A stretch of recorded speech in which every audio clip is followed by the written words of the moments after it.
বাংলাদেশ দল আমার বাপদাদার সম্পত্তি না। মোহাম্মদ সালাউদ্দিন কয়েক মাস আগেই না বলেছিলেন কথাটা। যদিও এমন কথা তাদেরই বলতে হয় যারা সত্যি সত্যি এটাকে বাপদাদার সম্পত্তি মনে করেন কোনো বিষয়কে, তখন জোর গলায় আবার উল্টা কথাটা বলতে হয়। এবং বাংলাদেশের ক্রিকেট সংশ্লিষ্ট সবারই তো জানা, বাংলাদেশ জাতীয় ক্রিকেট দলটাকে মোটামুটি বাপদাদার সম্পত্তি বানিয়ে ফেলেছিলেন মোহাম্মদ সালাউদ্দিন।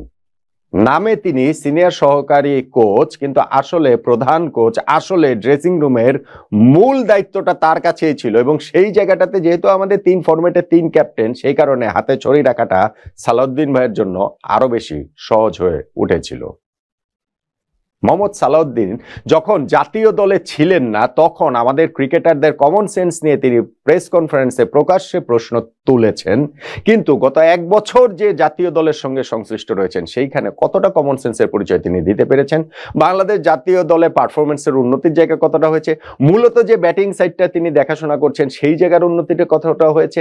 নাকি ওই সিন্ডিকেট তৈরি, পছন্দ অপছন্দের যে বিভাজন তৈরি, তাতেই বাংলাদেশ ক্রিকেট দলের পারফরমেন্সটা ক্রমশ খারাপ থেকে আরো খারাপের দিকে যাচ্ছে? এবং বাংলাদেশ ক্রিকেট বোর্ড যখন এই জায়গাটাতে একটু অ্যাড্রেস করার চেষ্টা করছে, মোহাম্মদ আশরাফুলকে জাতীয় দলের ব্যাটিং কোচ হিসেবে যুক্ত করেছে ন্যাশনাল টিমের সঙ্গে, তাতেই কি ক্ষুব্ধ হয়ে সালাউদ্দিন ভাই তার পদত্যাগ করে ফেললেন?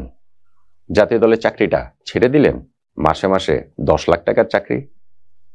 গত বছরের নভেম্বর মাসে মোহাম্মদ সালাউদ্দিন বাংলাদেশ জাতীয় দলের সঙ্গে আবার সংশ্লিষ্ট হন। কয়েক মাসের মধ্যে জাতীয় দলের যে ব্যাটিং কোচ ডেভিড হেম, তার বিদায় ঘন্টা বেজে যায় এবং ওই মূলত ন্যাশনাল টিমের ব্যাটিংটাই তিনি দেখাশোনা করছিলেন। এবং বাংলাদেশের ব্যাটসম্যানদের যে কি অবস্থা, সেটা তো আমরা টাইম এন্ড অ্যাগেন দেখতেই পাচ্ছি। এখন জাতীয় দলের সঙ্গে মোহাম্মদ আশরাফুল ব্যাটিং কোচ হিসেবে যুক্ত হয়েছেন। তো সব ক্ষেত্রে আমাদের স্পেশালিস্ট কোচ রয়েছেন, ব্যাটিং কোচ আছেন, পেস বোলিং কোচ রয়েছেন, স্পিন বোলিং কোচ রয়েছেন, ফিল্ডিং কোচ রয়েছেন। তাহলে আসলে হেড কোচও আবার একজন রয়েছেন। তাহলে সিনিয়র সহকারী কোচের আসলে দায়িত্বটা কি? সালাউদ্দিন ভাইয়ের যে আসলে দায়িত্বের জায়গাটা কি, সেটি তো আমি আসলে বুঝতে পারছিলাম না।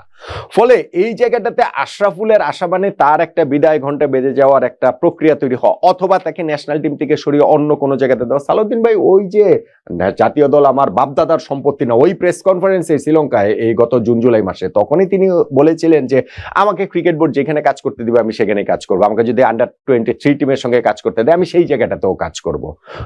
ওইরকম তো বিষয়টা আমরা দেখতে পেলাম না। বরং এখন তিনি হচ্ছে গিয়ে এই আশরাফুল আসার সঙ্গে সঙ্গেই ওই দায়িত্ব ছেড়ে দেওয়ার মানে যে জায়গাটা, তিনি হচ্ছে গিয়ে দায়িত্বটা ছেড়ে দিচ্ছেন। আমি দু একটা মিডিয়াতে দেখেছি তিনি মানে প্রতিক্রিয়া দিয়েছেন যে আমি কাজটা আর উপভোগ করছি না। কেন তিনি আর উপভোগ করছেন না? কারণ সেই কাজটা কি তিনি ডেলিভার করতে পারছেন মাঠের ক্রিকেটে? আমরা কি এখন সেই জিনিসটা দেখতে পাচ্ছি? আমাদের জাতীয় দলে সেই প্রতিফলনটা কি দেখতে পাচ্ছি? আমরা তো সেই জিনিসটা দেখতে পাচ্ছি না। সিন্ডিকেটের কথা বলছিলাম, সেই জায়গাটাতে সালাউদ্দিন ভাইয়ের সবচেয়ে বড় উদাহরণ হিসেবে রয়েছেন জাকের আলী অনেক, যিনি ন্যাশনাল টিমে ঢোকার আগ থেকেই এই সালাউদ্দিন সিন্ডিকেটের অংশ, তার কোরামের এই অংশ।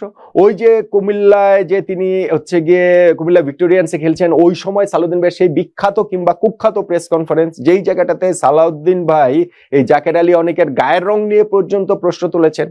এবং সেইটা যে প্রশ্ন তোলাটাও যে আসলে এই আধুনিক সভ্যতা পারমিট করে না, যে ছেলেটার গায়ের রং কালো বলে বিসিবিও তাকে দেখে না, সাংবাদিকরাও তাকে নিয়ে প্রশ্ন করে না, এরকম কথাটা যে বলা যায় না, সেইটাও আসলে বোঝার মতো বোধ সালাউদ্দিন ভাইয়ের আসলে নেই। এবং সেই প্রমোট করাটা এমন একটা পর্যায়ে গিয়েছে যে জাকের আলীও পরবর্তীতে ন্যাশনাল টিমে এসেছেন, সালাউদ্দিন ভাই ন্যাশনাল টিমে এসেছেন, এবং সেই জাকের আলীকে টিমে যার জায়গাটা অনিশ্চিত তাকে ক্যাপ্টেন পর্যন্ত বানিয়ে দেওয়া হয়েছে। তাতে করে সর্বনাশটা তো হয়েছে গেছে আসলে জাকের আলী। আমি আগেও কয়েকটা ভিডিওতে বলেছি যে এই সর্বনাশটা বেশি স্বজনপ্রীতি দেখাতে গিয়ে, বেশি প্রোটেক্ট করতে গিয়ে এবং বেশি তাকে উপরে তুলতে গিয়ে জাকের আলীকে সালাউদ্দিন ভাই তারই সর্বনাশটা করে দিলেন। এই যে এখন সালাউদ্দিন ভাই চলে যাচ্ছেন, তাহলে জাকের আলীর আসলে হবেটা কি?